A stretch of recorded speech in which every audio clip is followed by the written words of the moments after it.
حضرت ابو ہریرہ رضی اللہ تعالیٰ عنہ آپ روایت کرتے ہیں کہ آقا علیہ الصلوۃ والسلام نے اپنے صحابہ کو بشارت دیتے فرمایا کہ تمہارے پاس وہ مبارک اور بابرکت مہینہ تشریف لا رہا ہے جس مہینے کے اندر اللہ نے تم پر روزوں کو فرض کیا ہے، اور اس مہینے کی راتوں کو اللہ نے قیام جو ہے اس کو نفل قرار دیا ہے۔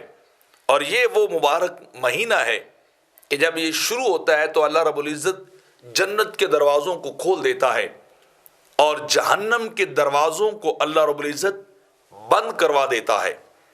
یعنی روزہ داروں کے لیے اتنی چیزیں اور اتنی بشارتیں میرے آقا علیہ الصلوۃ والسلام جو ہے وہ سنا رہے ہیں۔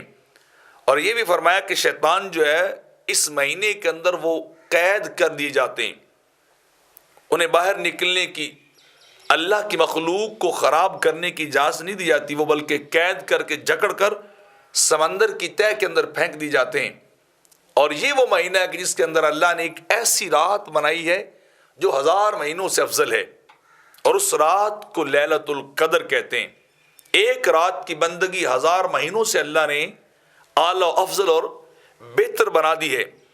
اور پھر میرے آقا علیہ الصلوۃ والسلام نے صحابہ سے فرمایا کہ ایک رمضان سے لے کر دوسرا رمضان، ایک نماز سے لے کر دوسری نماز، اور ایک جمعہ سے لے کر دوسرا جمعہ، اگر انسان گناہ کبیرہ سے بچے تو یہ اس کے صغیرہ گناہوں کے لیے کفارہ بن جاتے ہیں۔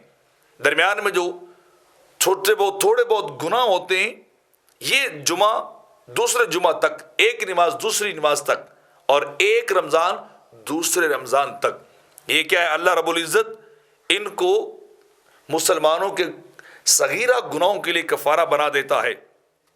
اور جب رمضان المبارک کا مہینہ شروع ہوتا تھا تو سیدنا عمر فاروق فرماتے تھے کہ خوش آمدید، ویلکم جی آیا نو، اے وہ مبارک مہینے جو ہمیں پاک صاف کرنے کے لیے آیا ہے، ہمارے گناہوں کو دھونے کے لیے آیا ہے، ہمارے تزکیہ نفس اور تصفیہ قلب کے لیے آیا ہے۔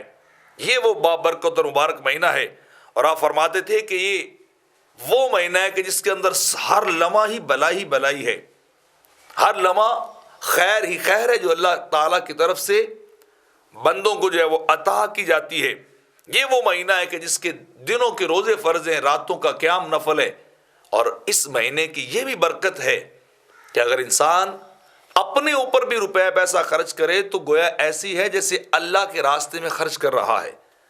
اللہ کے راستے میں وہ مال کو خرچ کرتا، اتنا ثواب اللہ اس بندے کو اپنی ذات پر خرچ کرنے کا عطا کرتا ہے۔